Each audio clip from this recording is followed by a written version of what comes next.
Les accords du Camp David furent signés le 17 septembre 1978 par le président égyptien Anwar el-Sadat et le premier ministre israélien Menachem Begin sous la médiation du président des États-Unis Jimmy Carter. Ils ont consisté en 2 accords cadres qui furent signés à la Maison-Blanche après 13 jours de négociations secrètes à Camp David. Ils furent suivis de la signature du premier traité de paix entre Israël et un pays arabe, le traité de paix israélo-égyptien du mars 1979. Le premier accord fixait un cadre pour la paix au Proche-Orient et comportait 3 parties.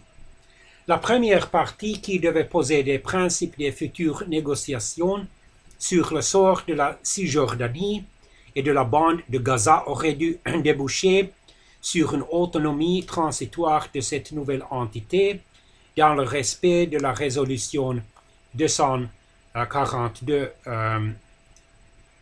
faite par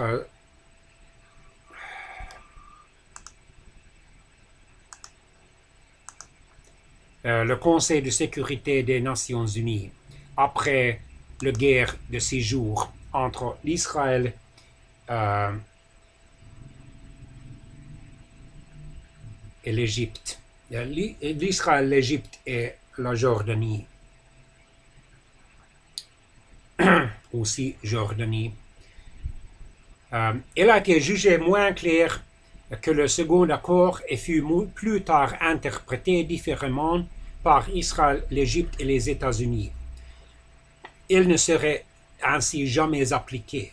La deuxième partie était un préambule au second accord concernant les relations diplomatiques entretenues entre Israël et l'Égypte. La troisième partie déclarait certains principes qui auraient dû s'appliquer aux relations entre Israël et les autres pays arabes. Mais elle resta lettre morte. Le second accord concernait, quant à lui, la conclusion d'un traité de paix entre les 2 pays dans les 6 mois suivants.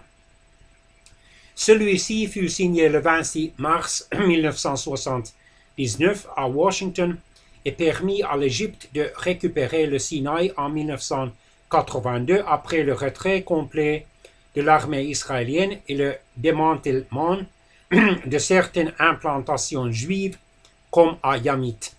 En contrepartie, Israël obtint une normalisation des relations diplomatiques israélo-égyptiennes et des garanties sur la liberté de circulation sur les voies d'eau du canal de Suez et du détroit de Tiran. L'accord concernait également les forces militaires que chacun des pays était disposé à ne plus rassembler près de la frontière. Israël offrit également une garantie de libre passage de l'Égypte vers la Jordanie. Menachem Begin et Anwar el-Sadat reçurent le prix Nobel de la paix en décembre 1978. La perception que les Arabes avaient de l'Égypte changea après la signature de ces accords. L'Égypte, qui avait porté le leadership parmi les pays arabes à l'époque de Nasser, le dictateur d'essai égyptien, Gamal Abdel Nasser, qui était en pouvoir entre 1952 et sa mort soudaine d'une crise cardiaque en septembre 1970, se retrouva isolé pour n'avoir pas mis davantage en avant les intérêts arabes. Il fut notamment reproché à Sadat de ne pas avoir obtenu de concessions israéliennes sur la reconnaissance des droits des Palestiniens à l'autodétermination. La haine fut entretenue jusqu'à entraîner l'assassinat de Sadat en octobre 1981 pendant une parade de commémoration de la guerre de Yom Kippour, 8 ans plus tôt.